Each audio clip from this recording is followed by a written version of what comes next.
আমি বিতর্কে যাব না, কিন্তু একটা ভুল মেসেজ যাবে বিরোধী দলের পক্ষ থেকে যখন একটা অভিযোগ আকারে বা যে কোনো আকারে বলা হোক যে আমাদের একজন মাননীয় সংসদ সদস্য কোরআন আর আয়াতের ভুল ব্যাখ্যা দিয়েছে। আমি প্রথমে বলি, আলমগীর মোহাম্মদ মাহফুজুল্লাহ ফরিদ একজন মৌলানা, মাদ্রাসা পাস, দাখিলা আমার পাশে সিট, তিনি অন্তত এই উদ্দেশ্যটা বলেন। আমরা এই 92% মুসলিম দেশে, জনসংখ্যার দেশে, আমাদের এই মহান জাতীয় সংসদে কোন সংসদ সদস্যের বক্তব্য যদি ভুলক্রমেও ইসলামের প্রতি অবমাননা যদি মূলক হয়, এটা আমরা নিন্দা করব, কিন্তু এইভাবে পলিটিক্যালি ইউজ করা ঠিক হবে না মাননীয় স্পিকার। ধন্যবাদ। এখানে কোরআনের আয়াত কোট করা হয়েছে, লাইন শাকারতুম লাযিদান্নাকুম ওয়া লাইন কাফারতুম ইন্না আযাবি লাশাদীদ। ওনাদের প্রশংসা করলে ওনারা আরো বাড়ায় দিবেন, আর ওনাদের ইয়ে না করলে ওনাকে আমাদেরকে পিটাবেন নাকি, এ ধরনের বোঝাতে যাচ্ছেন। এটা তো আসলে ভুল ব্যাখ্যা হচ্ছে, এটা খুব ভুলভাল বিষয়। এ ব্যাপারে রাসূল ইসলামের কঠোর সতর্কবাণী এসেছে যে এইগুলা বিষয়ে ঠাট্টা বিদ্রুপ করার বিষয় না। আমাদের মাননীয় স্বরাষ্ট্রমন্ত্রী উনি এটা নিয়ে গেছেন মানে দলীয় একটা, এই যে বাজেট বক্তৃতা, বাজেটটা খুব ভালো হয়েছে, অতএব বিরোধী দলকে বাজেটের প্রশংসা করতে হবে। এইটা যদি প্রশংসা না করে তারপর আজাব আসবে, এই দিকে নিয়ে গেছিল উনি। এই কথাটা মোটেও সঠিক না। ডান পাশের বন্ধুরা কেন সেদিন মিছিল করেছিল জানতে পারি নাই মাননীয় স্পিকার। আমাদের কাছে এসে আমাদের প্রধানমন্ত্রীর কাছে, আমাদের মাননীয় মন্ত্রীদের কাছে বাজেট চাইবে, বরাদ্দ চাইবে, কিন্তু রাস্তায় যে মিছিল করবে।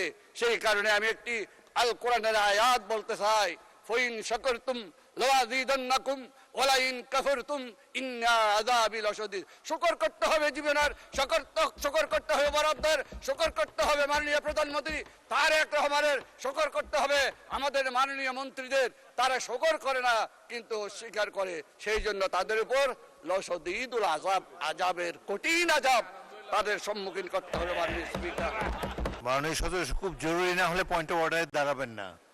পয়েন্ট অফ অর্ডার সমসাময়িক চলমান বিষয়ের উপর হতে হবে। এই চলমান বিষয়ের উপর বলবেন, বলুন। ধন্যবাদ মাননীয় স্পিকার। আসলে মাননীয় স্পিকার, কোরআন হাদিসের আয়াত এবং যেই রাসূল ইসলামের বাণীগুলো আছে, এগুলো তো আসলে ঠাট্টা বিদ্রুপের বিষয় না। এটা নিয়ে যদি ঠাট্টা বিদ্রুপ করা হয় তাহলে আসলে খুবই দুঃখজনক। এখানে কোরআনের আয়াত কোট করা হয়েছে, লাইন শাকারতুম লাযিদান্নাকুম ওয়া লাইন কাফারতুম ইন্না আযাবি লাশাদীদ। ওনাদের প্রশংসা করলে ওনারা আরো বাড়ায় দিবেন, আর ওনাদের ইয়ে না করলে ওনাকে আমাদেরকে পিটাবেন নাকি, এ ধরনের বোঝাতে যাচ্ছেন। এটা তো আসলে ভুল ব্যাখ্যা হচ্ছে, এটা খুব ভুলভাল বিষয়। এ ব্যাপারে রাসূল ইসলামের কঠোর সতর্কবাণী এসেছে যে এইগুলা বিষয়ে ঠাট্টা বিদ্রুপ করার বিষয় না। আমি মাননীয় প্রধানমন্ত্রী যখন ছিলেন আমাদের দেশনেত্রী বেগম খালেদা জিয়া, সেই সময়ের একটা জাস্ট খালি ঘটনা উল্লেখ করছি। সেই সময় শাহবাগের সময় কোরআন হাদিস নিয়ে অনেক বিদ্রুপ হচ্ছে, ঠাট্টা তামাশা হচ্ছে। সে সময় একটা চিঠি লেখা হয়েছিল, সেই চিঠিটা নিয়ে যখন আমরা গেলাম, তিনি বললেন কোরআনের একটা আয়াত, সূরা তওবার একটা আয়াত তোমরা যোগ করতে পারো না? কুল আবিল্লাহি ওয়া বিআয়াতিহি ওয়া বিরাসূলিহি ইস্তাহজিউন। এখানে তোমরা কি আল্লাহর আয়াত, আল্লাহকে নিয়ে, আল্লাহ রাসূলকে নিয়ে, আল্লাহর আয়াত কিনে তোমরা ঠাট্টা মশকরা করছো? তো এটার জন্য যদি তোমরা করো তাহলে তোমাদের অবস্থান হবে জাহান্নামে। এই জিনিসটা আমাদেরকে খুব সতর্কভাবে নিতে হবে। কোরআন হাদিসের ভুল ব্যাখ্যা, কোরআন হাদিসের এরকম অবমাননাকর কিছু বিষয়, এগুলো আমাদেরকে কোনোভাবে করা যাবে না। এটার ব্যাপারে আপনার দৃষ্টি আকর্ষণ করছি মাননীয় স্পিকার। ধন্যবাদ মাননীয় সদস্য। আমার আলমগীর মাহফুজুল্লাহ ফরিদ একজন পুরনো সংসদ সদস্য। আমার মনে হয় না যে কোরআন হাদিস নিয়ে তিনি কোনো ব্যঙ্গাত্মক কমেন্ট করতে পারেন। তারপরেও আমরা পরীক্ষা করে দেখব, যদি কোনো ভুল ধরনের ব্যাখ্যা দেওয়া হয় কোরআন হাদিসের, সেটা এক্সপান্সড হবে। এবং কোরআন হাদিসের ভুল ব্যাখ্যা, বাংলাদেশ একটি মুসলিম প্রধান দেশ, এই দেশে কখনোই গ্রহণযোগ্য হবে না। পরবর্তী বক্তা জনাব সালাউদ্দিন আহমেদ, আপনাকে 1 নম্বর বলেছে, এটা আপত্তি আছে আপনার?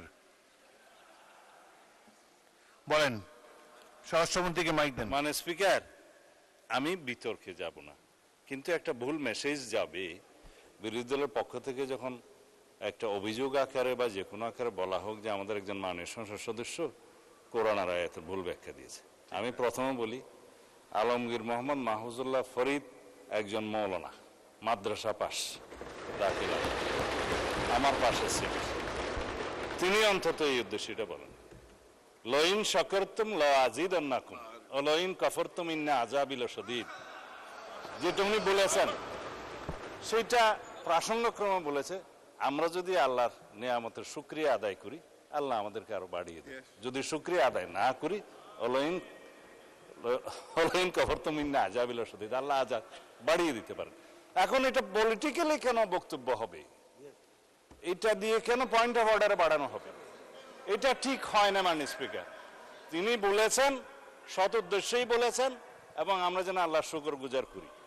এইটাকে পলিটিক্যালি আমার মনে হয় মিস ইন্টারপ্রিট করা ঠিক হবে না। মাননীয় স্পিকার, আমরা এই 92% মুসলিম দেশে, জনসংখ্যার দেশে, আমাদের এই মহান জাতীয় সংসদে কোন সংসদ সদস্যের বক্তব্য যদি ভুলক্রমেও ইসলামের প্রতি অবমাননা যদি মূলক হয়, এটা আমরা নিন্দা করব, কিন্তু এইভাবে পলিটিক্যালি ইউজ করা ঠিক হবে না। মাননীয় স্পিকার, ধন্যবাদ।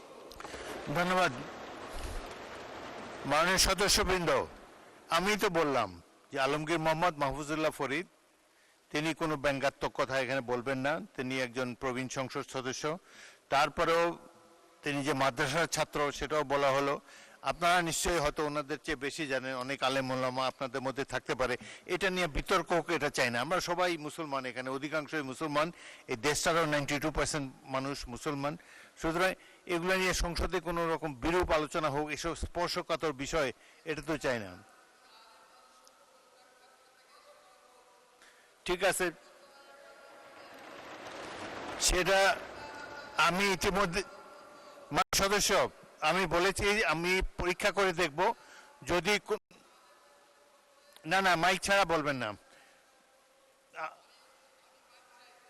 না না 1 সেকেন্ডও না, এটা স্পর্শকাতর বিষয়। আপনাদের সিনিয়র নেতারা সামনে দাঁড়িয়েছে, সংসদে প্রথম বেঞ্চের যখন সিনিয়র নেতারা দাঁড়ায় পিছন দিকে আপনারা বসে যাবেন। এবং আচ্ছা, মুজিবুর রহমান সাহেব বলেন, কিন্তু কোনো বিতর্ক হয় এমন কোনো কিছু তুলবেন না। এখানে সবাই তো অধিকাংশই মুসলমান, অধিকাংশই ধর্মের প্রতি ধন্যবাদ, শ্রদ্ধা পোষণ করেন। ধন্যবাদ মাননীয় স্পিকার। আমাদের মাননীয় স্বরাষ্ট্রমন্ত্রী যেহেতু দাঁড়িয়েছেন এবং তিনি কথা বলেছেন, তার কথাকে যাতে লাইন মতো হয় সেজন্য তিনি নেওয়ার চেষ্টা করেছেন। এই আয়াতটা যে নাজিল হয়েছে, কেন নাজিল হয়েছে? এই আয়াতটা নাজিল হওয়ার প্রেক্ষাপট হচ্ছে আল্লাহ তাআলা তার অগণিত নিয়ামত এই পৃথিবীতে রেখেছেন। তিনি বলেছেন, আইন তাউদ্দু নিয়ামাতাল্লাহ লা তুহসুহা, তোমরা যদি আল্লাহর নিয়ামতকে গুনতে চাও তাহলে গুণা শেষ করতে পারবে না। যারা আল্লাহর এই দুনিয়ায় আল্লাহর নিয়ামত ভোগ করছে, আমি কথা বলছি, এটা আল্লাহ আমাকে একটা নিয়ামত দিয়েছেন, অতএব আমার মুখ দিয়ে আল্লাহর বিরুদ্ধে কোনো কথা আমি বলতে পারি না। আমাকে যে শক্তি আল্লাহ দিয়েছেন, এই শক্তি দিয়ে আল্লাহর বিধিবিধানের পক্ষে আমাকে কথা বলতে। ধন্যবাদ। মানুষ শেষ করি, 1 মিনিট শেষ হবে। আমাদের মাননীয় স্বরাষ্ট্রমন্ত্রী উনি এটা নিয়ে গেছেন মানে দলীয় একটা, এই যে বাজেট বক্তৃতা, বাজেটটা খুব ভালো হয়েছে, অতএব বিরোধী দলকে বাজেটের প্রশংসা করতে হবে। এইটা যদি প্রশংসা না করে তারপর আজাব আসবে, এই দিকে নিয়ে গেছিল উনি। এই কথাটা মোটেও সঠিক না। আমি বলতে চাই যেটা, ধন্যবাদ, কথা এটাই হয়েছে মাননীয় স্পিকার। আমার মনে হয় আপনি যদি প্রয়োজন মনে করেন একজন আলিমের কাছে যে বলবেন, কোন মানুষের অবদানের কথা এখানে বলা হয়নি। ধন্যবাদ।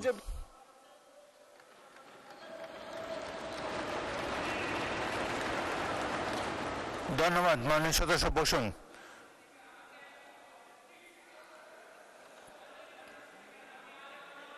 না না ঠিক আছে,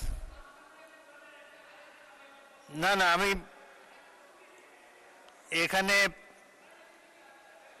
এখানে মাদ্রাসা পড়ার, মাদ্রাসা শিক্ষায় শিক্ষিত আলেম অনেক বেশি আছে এখানে এই দিকের চাইতে, সেটা তো আমরা স্বীকার করে নিয়েছি। তবে আমার এই ট্রেজারি বেঞ্চও 2-1 জন আছে। ওই দিন আপনি বলেছেন ভালো, অলরেডি আপনি কিছু জানেন, এটা তো আমরা ধরে নিলাম। এখন আপনি বললে আবার একটা বিতর্ক শুরু হবে। কামরুজ্জামান নতুন নো মোর প্লিজ, আমাদের বাজেট বক্তৃতায় যেতে হবে। পরে আরেক সময় আরেক দিন বললেন, আপনার এটা জমা রাখেন, পরের দিন আরেক। আচ্ছা বলেন, কিন্তু কোনো বিতর্কের সৃষ্টি করবেন না। ওয়াদা করলাম। আচ্ছা কামরুজ্জামান বলুন। বিসমিল্লাহির রহমানির রহিম। আমি আলেমুল আমাদের মাঝখান দিয়ে যে কথাটা বলবো, যদি ভুল হয় ওনারা শুদ্ধ করে নেবেন। পবিত্র কোরআনে একটা আয়াতের মধ্যে আছে, সামিআনা ওয়া আতানা, আমরা শুনলাম এবং এতায়াত করলাম, যা সহি তারাই যেন আমরা আমল করি, এই আমলের মধ্যে দিয়ে আমাদের যেন পরিশুদ্ধতা থাকে। ধন্যবাদ মাননীয় স্পিকার। ধন্যবাদ। মাননীয় সদস্যবৃন্দ, পরবর্তী বক্তা মোহাম্মদ কয়সার আহমদ 226 সুনামগঞ্জ 3, আপনার সময় 6 মিনিট। চিফ হুইপ, আপনিও আরবি একটা আয়াত পড়বেন। বিসমিল্লাহির রহমানির রহিম।